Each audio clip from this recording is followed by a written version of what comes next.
There's a quiet voice that visits everyone at every stage of life.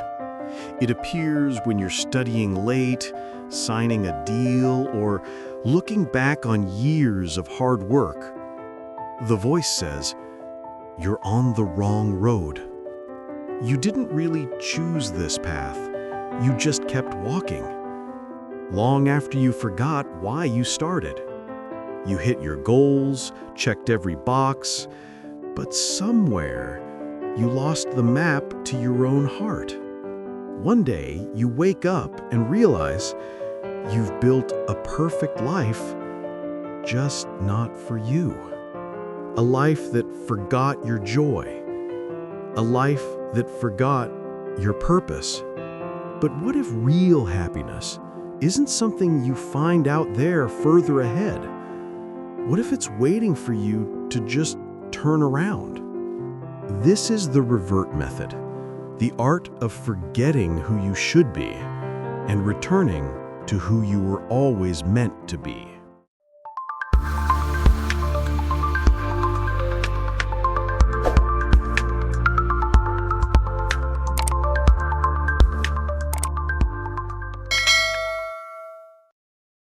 Long ago, in a small village, a traveler set out to find the land of fulfillment. People told him, out there, beyond the horizon, that's where happiness lives. The traveler wasn't greedy, just hopeful. He wanted to do good, stay safe, make his village proud. But the map he was given was wrong. It said, more is better, faster is safer, higher is happier. So he started walking, afraid to ever stop. He walked through busy markets, trading his peace for titles and praise. Every move he made was calculated, every success carefully planned. He chased respect. The world clapped for him, but applause fades fast. He built walls of armor to protect himself from doubt, forgetting that real strength comes when you drop the armor. He walked through youth, ambition, love, and loss. He collected gold, wisdom, memories, titles, and with each one, his bag grew heavier, not just with stuff, but with expectations, the pressure to protect what he had built. He studied more maps, learned more paths, until he forgot where he was even going. He knew every route to the top of the mountain, but didn't know how to enjoy the view. He tried to carry love, but his hands were too full. He valued the idea of love more than love itself. Years went by. His steps became mechanical. He didn't feel the sun or the earth anymore, just the distance. He was a machine chasing rest. And finally, after so many years, he reached the edge of the world, the legendary horizon. The view was beautiful, but silent. He should have felt proud. He felt nothing.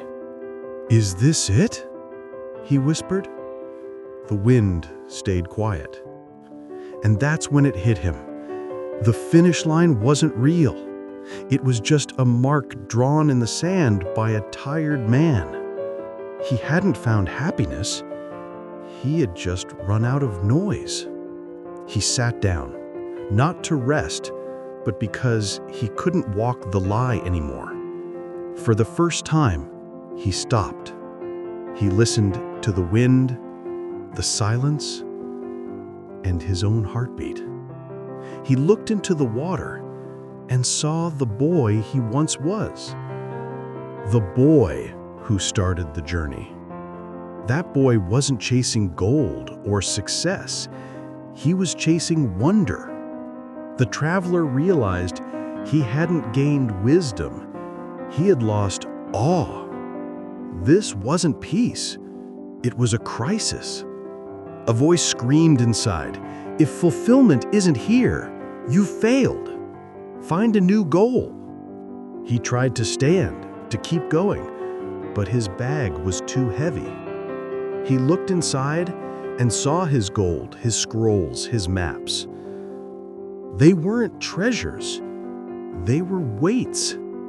He didn't destroy them. He just let them go.